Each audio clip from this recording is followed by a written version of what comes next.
തദ്ദേശ സ്വയംഭരണ തെരഞ്ഞെടുപ്പിന് കളമൊരുങ്ങുമ്പോൾ ഇത്രയുമൊന്നും ആരും പ്രതീക്ഷിച്ചു കാണില്ല. കാരണം ഒരു കോർപ്പറേഷൻ തിരഞ്ഞെടുപ്പ് എന്നതിനപ്പുറം അല്ലെങ്കിൽ ഒരു പ്രാദേശിക തിരഞ്ഞെടുപ്പ് എന്നതിനപ്പുറം ഒന്നും അത് ആരും ചിന്തിക്കാറില്ല. പക്ഷേ ഇപ്പോൾ ഇതിൻ്റെ ഒരു തീവ്രമായിട്ടുള്ള ഒരു രാഷ്ട്രീയ പോരാട്ടമായിട്ട് മാറുന്ന കാഴ്ചയാണ് ഇപ്പോൾ കാണുന്നത്. കാരണം കോൺഗ്രസിൻ്റെ സ്ഥാനാർത്ഥി പ്രഖ്യാപനമാണ് എല്ലാവരെയും അങ്ങനെ ചിന്തിക്കാൻ പ്രേരിപ്പിച്ചിരിക്കുന്നത്. കെ ശബരിനാഥിനെ പോലൊരു 2 വട്ടം MLA ആയ ഒരു നേതാവിനെ മേയർ സ്ഥാനാർത്ഥിയായിട്ട് അല്ലെങ്കിൽ ഒരു വാർഡിലേക്ക്, കവടിയാർ വാർഡിലേക്ക് മത്സരിപ്പിക്കുക എന്ന് പറയുന്നതിന് ഇതിൻ്റെ രാഷ്ട്രീയം എന്താണ്? ശബരിനാഥ് ഈ കേരളത്തിൽ കോൺഗ്രസിനകത്ത് എല്ലാവരും അംഗീകരിക്കപ്പെടുന്ന ഒരു നല്ല യുവ നേതാവാണ്. ഇപ്പം തന്നെ KPCC ജനറൽ സെക്രട്ടറിയാണ് പുതിയതിൽ. അദ്ദേഹം വളർന്നു വരുന്ന ഭാവി ഉള്ള ഒരു ചെറുപ്പക്കാരനാണ്. അദ്ദേഹത്തിന് നല്ല വിദ്യാഭ്യാസമുണ്ട്, ജനങ്ങളുമായിട്ട് നല്ല ബന്ധങ്ങളുണ്ട്. ഒരു പ്രാവശ്യം തോറ്റെന്നും പറഞ്ഞ് ബന്ധവും തീരണില്ല, അത് അരുവിക്കരെ. പക്ഷേ അദ്ദേഹം തിരുവനന്തപുരത്ത് മേയർ സ്ഥാനാർത്ഥിയോ അല്ലെങ്കിൽ കൗൺസിലറാകാനും തയ്യാറായി വന്നത് തന്നെ വലിയൊരു കാര്യമാണ്. ആ തെരഞ്ഞെടുപ്പ് നമ്മൾ വെറുതെ ഈസി ആയിട്ട് കണ്ടു. കഴിഞ്ഞ 4-5 ടൈമായിട്ട് തിരുവനന്തപുരം നഗരസഭ കോൺഗ്രസ് തെരഞ്ഞെടുപ്പ് വരുമ്പോൾ ഒരു തമാശയ്ക്കാണ് മത്സരിക്കും. അതുകൊണ്ടാണ് ഈ BJPയിലേക്കൊക്കെ ഈ കുത്തൊഴുക്കൊക്കെ പോയത്. പല വാർഡുകളും നഷ്ടപ്പെട്ട് BJPയിലെ കയ്യിൽ കിട്ടി. ഇടക്കാലത്ത് MA വാഹിദാണ് പ്രതിപക്ഷ നേതാവായിട്ട്. അന്ന് CPMന് ഉറക്കമില്ലാത്ത രാത്രിയാണ്. നേരം വിളക്കുമ്പോൾ ചിലപ്പോൾ മേയർ സ്ഥാനത്ത് MA വാഹിദ് ഇരിക്കുന്ന ഘട്ടം വരെ എത്തിയത്. 1-2 വട്ടം ലീഗ് ചതിച്ചിട്ടല്ലേ MA വാഹിദ് ഒരു ദിവസം അന്ന് മേയറായിട്ടിരുന്നു പോയത്. അങ്ങനെ അതിനുശേഷം വെറും തമാശയായിട്ടാണ് കോൺഗ്രസ് തെരഞ്ഞെടുപ്പിനെ കണ്ടിരുന്നത്. ഇക്കുറി കോൺഗ്രസ് BJPയുടെ ഈ കടന്നുകയറ്റവും നഗരസഭയിൽ BJPനെ പിടിച്ചു കെട്ടേണ്ട ഒരു വശത്തെ ആവശ്യം, അതോടൊപ്പം തന്നെ CPMൻ്റെ ദുർഭരണം നഗരസഭയിൽ കാലങ്ങളായിട്ട് നടന്നുകൊണ്ടിരിക്കുന്നത്. അതിനെതിരെ ശക്തമായ സ്ഥാനാർത്ഥിയെ മത്സരിപ്പിക്കാൻ തന്നെയാണ് 101 വാർഡിലും UDFും കോൺഗ്രസും അതിശക്തമായിട്ട് മുരളീധരൻ്റെയും ശരത്ചന്ദ്ര പ്രസാദിൻ്റെയൊക്കെ നേതൃത്വത്തിൽ പാർട്ടിയുടെ അംഗീകാരത്തോടുകൂടി വലിയ പരിപാടിയായിട്ട് മുന്നോട്ട് പോകുന്നതിൻ്റെ ഭാഗമായിട്ടാണ് ഇന്നലെ 48 സീറ്റ് കോൺഗ്രസിൻ്റെ, 3ഓളം സീറ്റ് 51 സീറ്റോളം ഇന്നലെ തന്നെ പ്രഖ്യാപിച്ചു. CMB അടക്കം. ഇനി ലീഗിൻ്റെ ഉണ്ട്, അതും അടുത്ത ദിവസം തന്നെ ഡിക്ലറേഷൻ വരും. വളരെ ഗൗരവത്തോടു കൂടിയാണ് കോൺഗ്രസ് ഈ തെരഞ്ഞെടുപ്പ് കാണുന്നത്. ഇത് മാത്രമല്ല, നഗരസഭയും പഞ്ചായത്ത് തെരഞ്ഞെടുപ്പും എല്ലാം സാധാരണ പ്രവർത്തകൻ്റെ തെരഞ്ഞെടുപ്പായതുകൊണ്ട് കോൺഗ്രസ് വളരെ ശക്തമായിട്ട് തന്നെ തിരിച്ചു വരണമെന്നുള്ള കാഴ്ചപ്പാടിൽ തന്നെ ആണ് ഈ തെരഞ്ഞെടുപ്പ് കാണുന്നത്. പക്ഷേ ഈ തിരുവനന്തപുരത്ത് അത് വലിയൊരു നേട്ടമായിട്ട് കെ ശബരിനാഥൻ്റെ നേതൃത്വത്തിൽ, ശബരിനാഥൻ നാളെ ഒരുപക്ഷെ മേയറായാൽ കൂടി വളരെ നല്ല കാര്യങ്ങൾ ഇവിടെ ചെയ്യാൻ അദ്ദേഹത്തിന് ഈ അനന്തപുരിക്ക് സംഭാവന ചെയ്യാൻ കഴിയും. സ്വന്തമായിട്ട് വീക്ഷണമുള്ള, സ്വന്തമായിട്ടൊരു തീരുമാനം എടുക്കാനുള്ള കഴിവുള്ള, എവിടെയും പോയി കാര്യങ്ങൾ നേടി ഉദ്യോഗസ്ഥന്മാരുടെയും അല്ലെങ്കിൽ മന്ത്രിമാരുടെയൊക്കെ കേന്ദ്ര ഗവൺമെൻറ് അടുക്കലൊക്കെ പോയി കാര്യങ്ങൾ നേടിക്കൊണ്ടുവന്ന് നമ്മുടെ ഈ അനന്തപുരിക്ക് സംഭാവന ചെയ്യാൻ കഴിവുള്ള ഒരു വ്യക്തി കൂടിയാണ് അദ്ദേഹം. അദ്ദേഹത്തിന് ഇന്നും നാളെയും ഇതിലും വലിയ വലിയ പദവികൾ കിട്ടാൻ അർഹതപ്പെട്ട, പാർട്ടിയോടുള്ള സ്നേഹവും പാർട്ടിയോടുള്ള തൻ്റെ വിശ്വാസവും പാർട്ടി പറയുന്ന ഏത് ജോലിയും ചെയ്യാൻ തയ്യാറാണെന്ന് വിളിച്ചറിയിക്കുന്ന മറ്റുള്ള പ്രവർത്തകർക്ക് കൂടി ഒരു സന്ദേശമാണ് ശബരിനാഥൻ നൽകിയത്. ശബരിനാഥനെ വേണം നമ്മൾ ഈ സമയത്ത് ഭരിക്കാൻ. അല്ല, ഇതിനകത്ത് ഈ ശബരിനാഥൻ ഞാൻ പറഞ്ഞത് 2 വട്ടം MLA ആയവരാണ്. പ്രത്യേകിച്ച് നിങ്ങളുടെ പാർട്ടി, ഈ പറയുന്ന കോൺഗ്രസ് പാർട്ടി, ആ കോൺഗ്രസ് പാർട്ടിയിൽ ഒരിക്കലും ഇല്ലാത്തൊരു രീതിയാണ് ഈ MLA ആയിരുന്നവർ ഒരിക്കലും അതിൻ്റെ താഴോട്ട് മത്സരിക്കാൻ ആരും തയ്യാറായില്ല. അതാണ് ഞാൻ പറഞ്ഞത്. ശബരിനാഥൻ പാർട്ടിയോടുള്ള അചഞ്ചലമായ വിശ്വാസവും പാർട്ടിയോടുള്ള കൂറുമാണ്.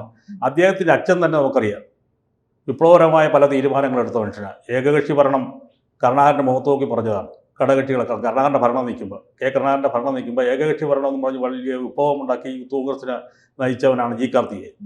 അതുപോലെ MP ഗംഗാധരൻ്റെ, കരുണാകരൻ്റെ മന്ത്രിസഭ MP ഗംഗാധരനെതിരായിട്ട് അഴിമതി ആരോപണം ആദ്യം കൊണ്ടുവന്നത് യൂത്ത് കോൺഗ്രസിൻ്റെ പ്രസിഡന്റ് അന്ന് MLA G. കാർത്തികേയനാണ്. അദ്ദേഹത്തിൻ്റെ മകനാണ് ശബരിനാഥൻ. അദ്ദേഹം അച്ഛൻ്റെ പാത തന്നെ പിന്തുടർന്ന് ഈ MLA അല്ലെങ്കിൽ തന്നെ MP ഒരു കൗൺസിലറാകാനും ഞാൻ തയ്യാറാണ്, മറ്റുള്ളവരെ പഠിപ്പിക്കുകയാണ്, പാർട്ടിക്ക് വേണ്ടി നിൽക്കുക. അല്ല, പലപ്പോഴും അങ്ങനെയാണല്ലോ. കാരണം ഒരു വാർഡിൽ മത്സരിക്കുക എന്ന് പറയപ്പെടുന്ന വലിയ കാര്യമൊന്നുമില്ല. 7,000-8,000 പേര് അടങ്ങുന്ന ഒരു ചെറിയൊരു വിഭാഗത്തിനെ പ്രതിനിധീകരിക്കാൻ കഴിയുന്ന സംഭവമാണ് ഈ ഒരു വാർഡിൽ മത്സരിക്കുക, ഒരു കൗൺസിലർ ആവുക എന്ന് പറയുന്നത്. ശബരിനാഥിനെ പോലെ ഇത്രയും സീനിയർ ആയിട്ടുള്ള അല്ലെങ്കിൽ MLA ആയിട്ടുള്ള, താങ്കൾ പറഞ്ഞ വിദ്യാഭ്യാസമായിട്ടുള്ള ഉയർന്നു നിൽക്കുന്ന നല്ലൊരു വ്യക്തിത്വത്തിനുടമയാണ് ശബരിനാഥനെ, തെറ്റില്ല. പക്ഷേ അദ്ദേഹത്തിനെയൊക്കെ ഇവിടെ കൊണ്ടുവരുന്നില്ല. രാഷ്ട്രീയം എന്ന് പറയപ്പെടുന്നത് എപ്പോഴും ഈ കോൺഗ്രസിനകത്ത് എപ്പോഴും ഉള്ളൊരു രാഷ്ട്രീയം ഇതുപോലെ ഉയർന്നു വരുന്നവരെ പലപ്പോഴും പല രീതിയിൽ ഒതുക്കുന്ന ഒരു സമീപനമുണ്ട്. ഒതുക്കി മാറ്റുക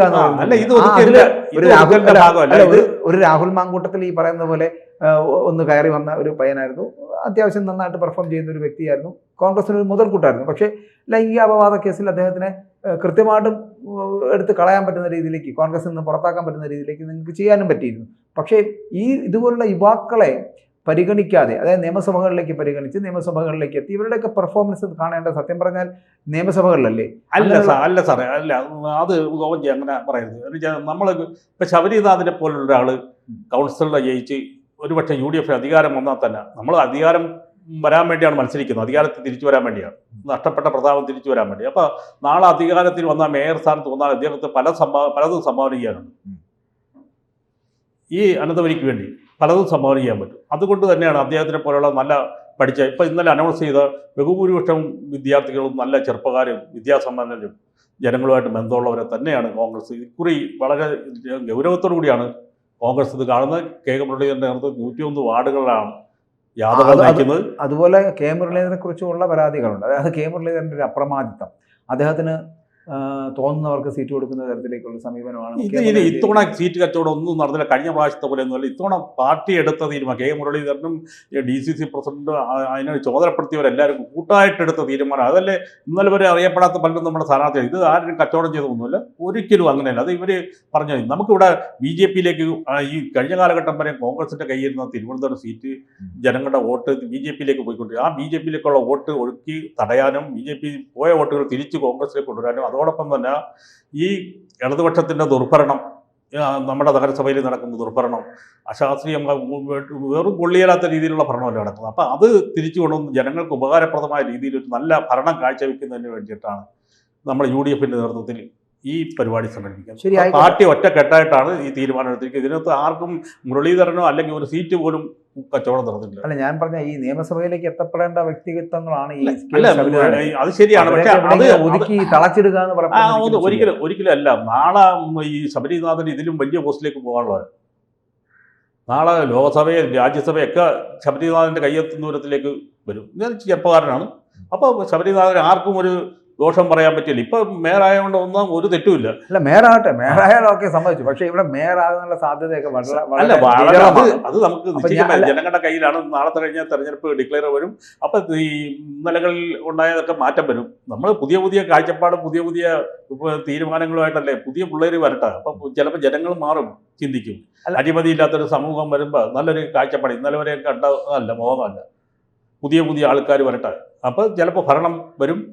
ഭരണം വന്നാൽ നമുക്കൊരു പുത്തൻ ഉണർവ് അനന്തപുരിക്ക് കൊടുക്കാൻ സാധിക്കും. അതുകൊണ്ട് തന്നെയാണ് ഇനി ഈ കെ ശബരിനാഥൻ എന്തായാലും കവടിയാർ വാർഡിൽ മത്സരിക്കുമ്പം തീർച്ചയായിട്ടും വിജയിക്കുവാനുള്ള സാധ്യത കൂടുതലാണ്. അതെ. പക്ഷെ അവിടെ ഒരു BJPയുടെ അപ്രമാദിത്വമുള്ള അല്ലെങ്കിൽ BJPക്ക് സ്വാധീനമുള്ള ഒരു മേഖലയാണ് ഈ കവടിയാർ വാർഡ്.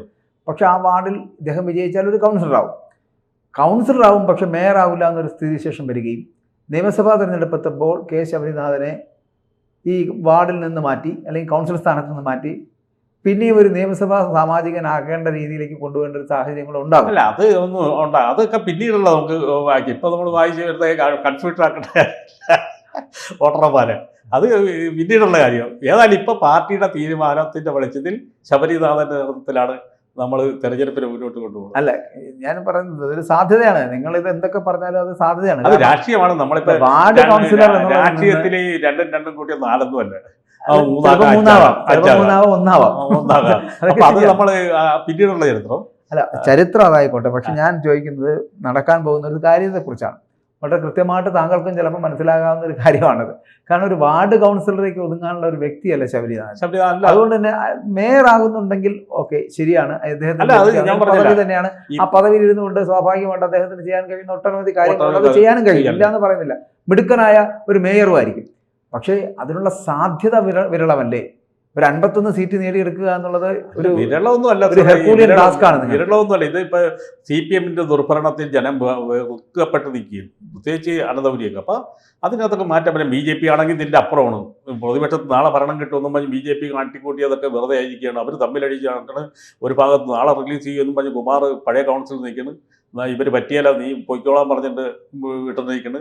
BJPയുടെ പല കൗൺസിലർമാരെ കുറിച്ചുള്ള ലിസ്റ്റുകൾ സാമ്പത്തിക രംഗത്ത്. അപ്പം ഇതെല്ലാം കൂട്ടി ഇനി നഷ്ടപ്പെടാതെ നമുക്ക് വോട്ടർമാരെ സ്വാധീനിച്ച്, അതുകൊണ്ടാണ് പഴയ XNBയുടെ മരുമകളെയൊക്കെ നമ്മളെല്ലാവരും കോർത്തിണക്കിക്കൊണ്ടുള്ള ആരെയും മാറ്റി നിർത്തിയിട്ടില്ല ഇതിനകത്ത് UDF.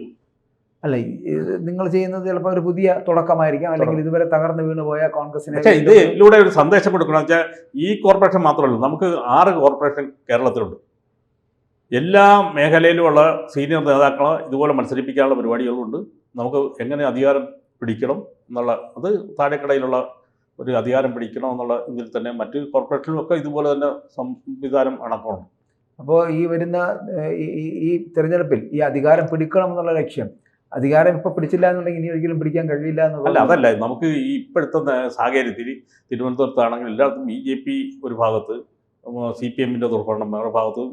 അപ്പം കോൺഗ്രസ് വെറുതെ കാഴ്ചക്കാരായിട്ട് നിൽക്കേണ്ട ഗതികേട്ടിലേക്കല്ല. കോൺഗ്രസിന് ഈ രാജ്യത്തെ ജനങ്ങളോടും സംസ്ഥാനത്തിൻ്റെയും മറ്റു കാര്യങ്ങളിലെല്ലാം വളരെയധികം ഉത്തരവാദിത്തമുള്ള ഒരു ദേശീയ പ്രസ്ഥാനമാണ്. അപ്പോൾ വെറുതെ കൈയും കെട്ടി നിൽക്കാൻ പറ്റിയല്ല. അതുകൊണ്ട് തന്നെയാണ് കോൺഗ്രസ് രണ്ടും കൽപ്പിച്ചിറങ്ങി തിരിച്ചിരിക്കുന്നത്. ശശി തരൂർ ഇന്നൊരു പ്രസ്താവന ഇവിടെ പറഞ്ഞിട്ടുണ്ട്. അതായത് ഈ കുടുംബാധിപത്യം തുടരുകയാണെന്നുണ്ടെങ്കിൽ അത് ആരെ ഉദ്ദേശമാണ് എന്നുള്ളത് എല്ലാവർക്കും മനസ്സിലാവും. കുടുംബാധിപത്യം തുടരുകയാണെങ്കിൽ അത് നാശത്തിലേക്കുള്ള വഴിയായിരിക്കും എന്നുള്ളതാണ് പറഞ്ഞത്. അത്തരത്തിലൊരു സമീപനം അദ്ദേഹം ഇപ്പോൾ സ്വീകരിക്കുമ്പോൾ തന്നെ ശശി തരൂരിൻ്റെ ഇടപെടലുകൾ കോൺഗ്രസിന് മുതൽക്കൂട്ടാകുമോ അതോ തിരിച്ചടിയാകും? മുതൽക്കൂട്ട് തന്നെ. ശശി തരൂരിനെ പോലുള്ളൊരു നല്ല വിദ്യാഭ്യാസ സമ്പന്നനായ മുതൽക്കൂട്ടാകും. ശശി തരൂർ കാര്യങ്ങൾ അപ്പോഴപ്പോൾ തുറന്നു പറയുന്നതാണ്. അതിനകത്ത് കുടുംബാധിപത്യം പറയുന്ന നെഹ്റു ഫാമിലി, ആളുകൾ പറയും നെഹ്റു ഫാമിലി മാത്രമല്ല, ഇന്ന് രാഷ്ട്രീയ പ്രസ്ഥാനത്തിൽ ഇരിക്കുന്ന BJP-യുടെ അകത്തില്ലേ കുടുംബാധിപത്യം? BJP-യുടെ അകത്ത് ഏത് നേതാവിൻ്റെ മക്കളെ ഇല്ലാത്ത? രാജ്നാഥ് സിംഗിൻ്റെ മകനുണ്ട്, MLA മന്ത്രിയാണ്. അമിത്ഷായുടെ മകനെ MP ആക്കാൻ വേണ്ടിയാണ് വളഞ്ഞ മാർഗത്തിൽ ക്രിക്കറ്റിന് തലപ്പത്ത് കൊണ്ടുവന്ന് വെച്ചിരിക്കുന്നത്. നാളെ അവൻ MP ആയി തീരും. BCCയുടെ അധ്യക്ഷൻ, BCCയുടെ അധ്യക്ഷനൊക്കെ ആയിട്ട് നിർത്തിയിരിക്കുന്നത്. അതുപോലെ ആരാണ് മോദി കല്യാണം കഴിക്കാത്ത മാത്രമേ ഉള്ളൂ, ബാക്കി എല്ലാവർക്കും ഉണ്ട്. എല്ലാവരും ഈ ഹിമാചലിൽ നിൽക്കണം. അനുരാഗ് ഠാക്കൂറിൻ്റെ അച്ഛനായിരുന്നു, CM ആണ്, പഴയ CM ആയിരുന്നു. എല്ലാവരുടെയും പൂർവ്വ മേലോട്ടെടുത്ത് കഴിഞ്ഞാൽ അവരെല്ലാം രാഷ്ട്രീയത്തിൽ മക്കളുമായിട്ട് തന്നെ രാഷ്ട്രീയത്തിലേക്ക് പോകുന്നതാണ്. ഇപ്പോൾ ബീഹാറിൽ ഒരു മകന് മന്ത്രിസ്ഥാനം കൊടുത്ത് MLA ആയിട്ട് ടിക്കറ്റ് കൊടുത്തില്ലെങ്കിൽ റിബലായിട്ട് മത്സരിക്കാൻ പോകുന്നത്. എന്നാൽ അച്ഛൻ ഭീഷണി മുടക്കിയിട്ടാണ് മാറിക്കൊടുത്തത്, കേന്ദ്രമന്ത്രിയുടെ മകൻ. ഇതെല്ലാം ഈ രാഷ്ട്രീയത്തിൽ ഇത് സ്വാഭാവികം. അതിനകത്ത് ഇത് നെഹ്റു ഫാമിലി എന്നല്ല എല്ലായിടത്തും. പക്ഷേ കുടുംബാധിപത്യം എന്ന് പറയാൻ പറ്റില്ല. നമുക്കറിയാം കർണാടക, തമിഴ്നാട്ടിൽ ഇത് തന്നെ. അപ്പോൾ ഈ കുടുംബാധിപത്യത്തിൽ നിന്ന് മാറ്റമൊന്നും ഉണ്ടാവില്ല എന്നാണ്. കുടുംബാധിപത്യം കൊണ്ടൊന്നും കുഴപ്പമില്ല. ഞാൻ പറഞ്ഞ കഴിവുള്ളവന് എവിടെയും. അത് തന്നെയാണ് BJP-യുടെ അല്ല നമ്മുടെ ശശി തരൂരും പറഞ്ഞത്. കഴിവുള്ളവരെ കഴിവുള്ളവർ കുടുംബത്തിന്റെ പേരും പറഞ്ഞിട്ടൊന്നും കഴിവില്ലാത്തവർ വന്നിട്ട് കാര്യമില്ല. അതെ. അപ്പൊ ഇവിടെ ഈ പറയുന്ന പോലെ നല്ല കഴിവുള്ള വ്യക്തിയാണ് എന്ന് പറയുന്നത് ശബരിനാഥനെ ഒതുക്കുന്ന ഒരു ഭാഗമായിട്ട് അല്ല, ഒരിക്കലും അല്ല. നിങ്ങളുടെ കോൺഗ്രസിന്റെ ഗതികേട് തന്നെയാണ്. അല്ല, ഒരിക്കലും അല്ല. ശബരിനാഥൻ ഇതിലും വലിയ പോസ്റ്റുകളിലേക്ക് ശബരിനാഥൻ ഇപ്പൊ തന്നെ ഏറ്റവും വലിയ പോസ്റ്റ് KPCC-യുടെ ഭാരവാഹിത്വം കൊടുത്ത് ചെറുപ്പം യൂത്ത് കോൺഗ്രസ് ജനറൽ സെക്രട്ടറി. അതെ, വൈസ് പ്രസിഡന്റ് ആയിരുന്നു DCC വൈസ് പ്രസിഡന്റ് ആയിരുന്നു നേരത്തെ മുൻ. അത് കഴിഞ്ഞ് യൂത്ത് കോൺഗ്രസിന്റെ വൈസ് പ്രസിഡന്റ് DCC അല്ല, യൂത്ത് കോൺഗ്രസിന്റെ വൈസ് പ്രസിഡന്റ് ആയിരുന്നു. അത് കഴിഞ്ഞ് ഇപ്പോൾ ചെറുപ്പക്കാരനാണ്, കഴിവുള്ള മനുഷ്യനാണ്, നല്ല വിദ്യാസമ്പന്നൻ, നമ്മൾ പറഞ്ഞ പോലെ വായിക്കും, എല്ലാം കഴിവുള്ള. അദ്ദേഹം നമുക്ക് പ്രതീക്ഷിക്കാം. കൂടുതൽ വാർത്തകളും വിശേഷങ്ങളും നിങ്ങളിലേക്ക് എത്താൻ ABC മലയാളം സബ്സ്ക്രൈബ് ചെയ്യുക, ബെൽ ബട്ടണും അമർത്തുക.